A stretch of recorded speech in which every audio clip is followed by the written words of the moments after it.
Welcome back to Nasdaq Trade Talks. I'm Jill Malandrino, global markets reporter at Nasdaq. Joining me inside ETFs in Hollywood, Florida, we have Lance McGray. He's the head of ETF Product over at Advisors Asset Management. We're going to take a look at dividend plays and will they play along well in 2020. Lance, it's great to have you back with us. And investors are constantly seeking yield, particularly those in that big generation of retirees that we see right now. Looking back at 2019, which strategies worked well for investors seeking yield? Yeah, no, first off, thanks for having me, Jill. Always fun being here.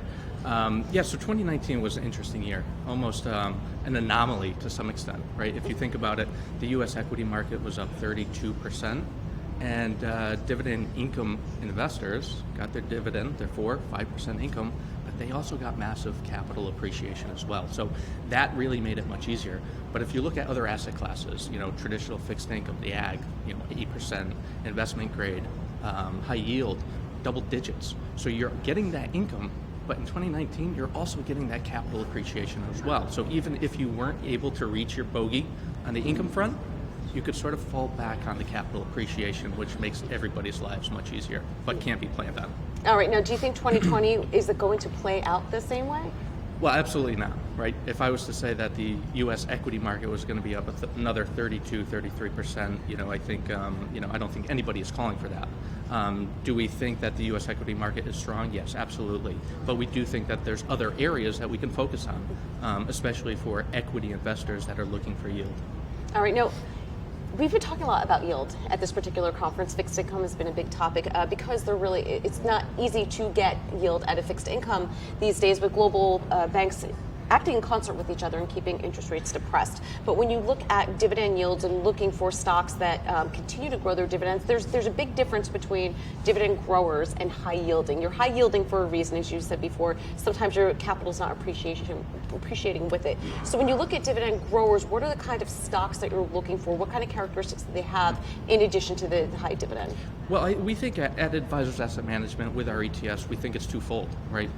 Dividend investing should be comprised of both your high yield, but also your dividend growth, and that's sort of what you're alluding to.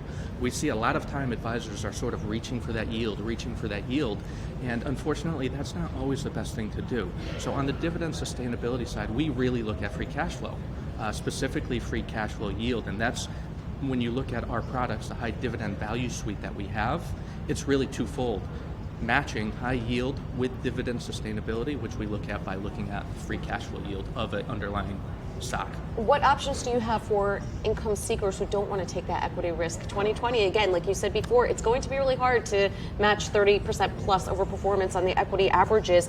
So what do you do if you don't want to take equity risk? And I think this is a very valuable point for a lot of advisors, because after 2019, a lot of advisors, a lot of investors feel comfortable about what happened in 2019, and the fact is that most likely will not happen again. So if you are looking for income and you're not willing to take on the risks that are associated with investing in the equity market, there are other areas to look at. Obviously, more traditional fixed income areas have the suppressed yields, and you might not get your income there. So we're looking into areas like the preferred market, which could be at sort of a equities in the fixed income to provide that additional yield when you need it. All right, Lance, always great to catch up with you. Thanks for joining us, and thank you for joining Trade Talks. I'm Jill Malandrino, global markets reporter.